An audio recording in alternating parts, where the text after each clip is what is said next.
everyone! Welcome na naman dito sa aking YouTube channel. Again, this is Yana and today's vlog. I-share ko lang po sa inyo yung isang bangko na kung saan napakagandang pwede nating mahiraman kung kailangan natin ng pera para sa pang business or gusto nyong magdagdag ng business, pwede nyo i-consider yung bangko na ito. Salary stretch or personal loan nga po na ino-offer nila. O di kaya gusto mo magpakasal pero kulang ka sa budget, pwede mo i-consider yung bangko na ito. O di kaya gusto mong mag-travel pero kulang ka nga sa budget. Siyempre, bago ang lahat mga beshies, kung ngayon ka lang po nanood sa aking mga videos or maaring lagi kang nanonood pero hindi ka pa po nakakapag-subscribe, abay subscribe na nga po mga beshies para makasali ka sa ating pa-cellphone giveaways na ini-announce ko nga po every 25th of the month. Okay?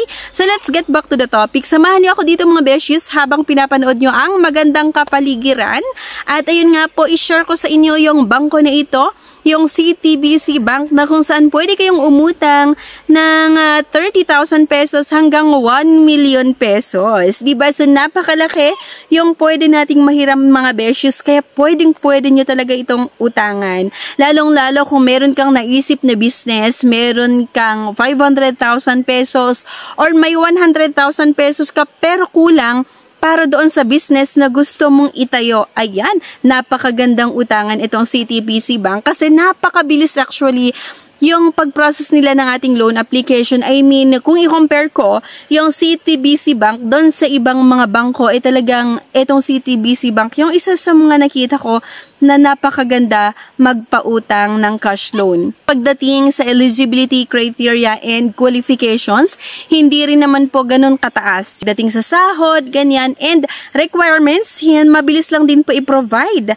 At ang isa pa sa nagustuhan ko dito talaga sa CTBC ay kahit wala po tayong existing na credit card, pwede nga po kayong makahiram dito. Okay? So, para sa mga nagtatanong, paano nga ba manghiram dyan, Miss Yana? So, para makautang kayo dito, kung meron kayong kakilala na agent, actually, maraming legit na agent, yung CTBC Bank, pwede kayong mag-submit ng inyong mga requirements sa kanila, o di kaya pwede kayong mag-direct sa mga branches ng CTBC Bank, then pwede kayong mag-inquire doon. Para nga makautang tayo dito sa CTBC Bank, ano nga ba yung mga eligibility criteria na kailangan nating matandaan? Dapat po yung edad ay 23 hanggang 60 years old upon loan maturity. Minsan pwede naman pong mas mataas ng 60 years old yung edad, pero may mga additional requirements na kailangan yung ma-submit. So, malalaman nyo naman yan once na pumunta kayo mismo sa branch nila, or kung sakali na meron kayong agent, meron po silang isasend sa inyo na form na kailangan yung sagutan. Liban sa edad, dapat din po yung sahod natin ay at least 25,000 pesos pataas. So, actually, ang CTBC talaga, pwede sa kanila yung mga 15,000, 20,000 na sahod. Pero 15,000, pwede ngang manghiram kung nagtatrabaho ka sa mga bangko, or 20,000 kapag hindi ka nagtatrabaho sa mga bangko pero kasali pa rin sa top corporation yung company na pinagtatrabahuan mo. Pero kasi yung mga hindi ganun kakilalang company, at least 25,000 pataas yung sahod natin para magkaroon ng chance na maaprubahan ng ating loan application. So, sabi ko nga sa inyo, bawat bangko din po kasi may mga kanya-kanya itong eligibility criteria and qualifications. Mga call center agent or sa mga BPO employees ay mas mataas po yung qualifications pagdating sa sahod. At syempre, dapat permanent po tayo sa ating present employer nga. Hindi po pwede yung 3 months ka lang or hindi ka naka-permanent tas gusto mong mag-submit ng inyong loan application, kasi nga po isa sa mga qualifications, eligibility criteria and qualifications, dapat permanent po tayo sa ating present employer. Yung CTBC Bank din po may mga lugar na kinikater nila at may mga lugar din na hindi nila kinikater. So, malalaman nyo naman yan once na subukan nyo nga po na mag-apply. Ano nga ba yung mga requirements para nga makautang tayo sa CTBC Bank? Okay, kailangan lang syempre yung application form. Sagutan nyo ng maayos yung application form, at maliban nga po doon, dapat makapag-submit din po tayo ng isang valid government ID. Yung company ID nyo, front and back po yun ha, at dapat laging may 3 specimen signature, yung 1 month latest payslip. Iban syempre sa company ID, isang valid government ID, yung 1 month latest payslip, kailangan nyo din pong makapag-submit ng COE or Certificate of Employment at dapat po doon sa COE natin nakalagay kung magkano yung monthly sahod nyo o kung hindi naman yung annual salary. Kailangan din po nakalagay kung permanent ba kayo sa present na pinagtatrabahuan nga po natin, kung ano yung position nyo. Siyempre, hindi rin po nawawala yung proof of billing or POB.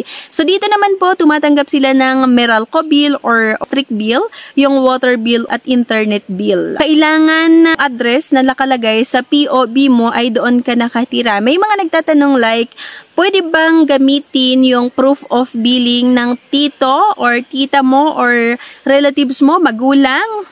Pwede rin yung kapatid, pwede naman na gamitin mo yung proof of billing na sa kanila nakapangalan, pero dapat lang doon ka talaga nakatira sa address na nakalagay nga doon sa proof of billing. Hindi lang okay kung ginamit mo yung proof of billing ng relatives mo or pamilya mo talaga, pero hindi ka nakatira doon sa address na nakalagay doon sa proof of billing. So, kailangan po talaga na kung ano yung address na nilagay natin sa application form, kung ano yung nakalagay sa proof of billing ay magkapareho lang at doon po talaga kayo nakatira. So, minsan po kasi ang mga bangko, meron po silang tinatawag na CI na minsan kapag hindi magkakatugma yung mga infos na nakalagay sa application form, doon sa sinabi mo or sa mga requirements na sinabit mo, minsan pinupuntahan yan sa bahay, then vine-verify pa rin nila kung doon ka ba talaga nakatira. Minsan hindi nyo nakakausap, baka nagtanong lang sila sa kapitbahay kung may nakatira bang ganito sa ganyan. So, hindi ko naman sinasabi na all the time is ganoon si CTBC, pero may mga instances kasi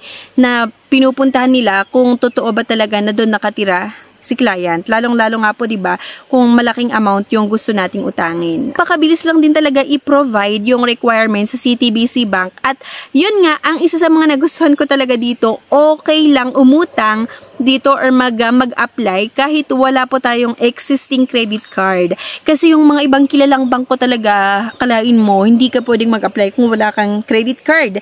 Pero dito talaga kino-consider nila yan. At napakabilis nga po yung pag-process nito ng ating loan application kasi usually, isang araw lang yan, malalaman mo kung approve or declined ang inyong loan application.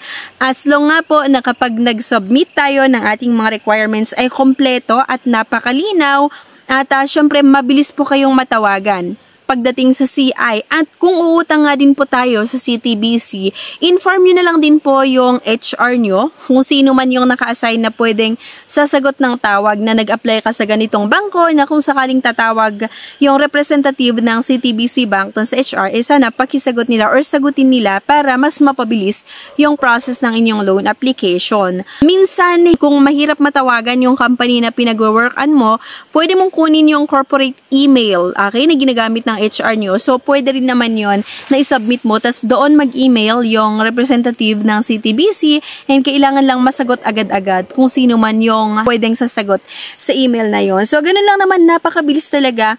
So, ayun nga po, 1 to 5 banking days yung processing time kapag uutang kayo sa CTBC, pero sabi ko nga kanina, pwedeng isang araw lang ma-approvehan ng inyong loan application basta nga okay lahat yung mga requirements na submit natin, walang mga maling impormasyon dun sa application form, at syempre magkakatugma lahat at napakalinaw.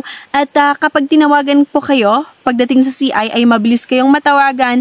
Kapag tinawagan yung employer mo ay mabilis din sumagot. So, pwede talaga na isang araw lang malalaman mo kung approve or declined ang inyong loan application. Actually, tumatagal lang naman talaga yung pag-process ng mga bangko. Hindi lang naman sa CTBC ha. Lahat ng mga bangko na nagpapautang, tumatagal lang naman talaga yung process kung mahirap kayong matawagan sa CI. Kasi sa mga previous vlog ko nga, nabanggit ko na halos lahat ng mga bangko sa isang araw, 3 beses sila tumatawag kay client. At kung sakali na sa 3 beses na yan, hindi sumagot yung client or yung aplikante, pinaset aside nila yung requirements mo, yung mga documents mo, then proceed na sila sa next application. So, yun tumatagal. Then, kung sakali, kinabukasan, ganun pa rin, mahirap ka pa rin matawagan, isasantabi na naman ulit nila yung requirements mo, yung application mo, tas proceed ulit sila sa susunod na application. Kung everyday, ganun yung nangyayari, talagang tatagal yung pag-process ng bangko nga ng inyong loan application compared sa isang beses ka lang tinawagan tapos sumagot ka agad. Pagkatawag doon sa employer mo, sumagot din agad. Yun po talaga yung maganda. Kasi diba, mas mapabilis talaga yung process ng inyong loan application. So ayan, kung sakali na nagbabalak kayo na manghiram sa CTBC Bank, ilalagay ko na lang din po yung link sa comment section at sa description below. Pwede mong i-check yung link na yan para may explore mo pa yung mga ibang requirements. So, pwede rin pong umutang yung mga self-employed. Sa CTBC Bank, meron nga din po itong in-offer na doctor's loan. So, ilalagay ko yung link sa comment section at sa description below. Pwede mong i-click yung link na yan ha, para may explore mo yung bangko na ito. So, para naman sa mga self-employed, kailangan lang po meron tayong business permit, yung mga audited financial statement, ganyan, yung ITR 1701 para sa mga self-employed. Okay, so yan lang. And ito lang kasi pagdating sa self-employed, kailangan meron kayong existing credit card. Kapag gusto nyong manghiram sa CTBC, pag employed ka, okay lang na walang credit card or walang existing credit card. Pero para sa mga self-employed or may sariling business, kailangan meron po tayong existing credit card para makahiram nga po sa CTBC Bank. At sa mga iba pang tips kung paano umutang sa iba't ibang bangko or ano yung mga kailangang tandaan para makahiram sa ibang bangko, meron po akong mga ni-upload sa mga previous video ko. Pwede nyo i-check yung mga tips na binigay ko para magkaroon ng chance na ma-approvehan ng inyong loan application. At pwede nyo rin pong i-check yung iba't ibang reason kung bakit na-declined ang ating loan application sa mga bangkos. Ayun lang mga beshies. And anyway, sana may nakuha na naman tayo na panibagong ideas sa video na ito. And please don't forget to click the subscribe button. Sana i-like na din yung video at huwag nyo kalimutan na i-share. Thank you guys at see you on my next vlog. Bye-bye!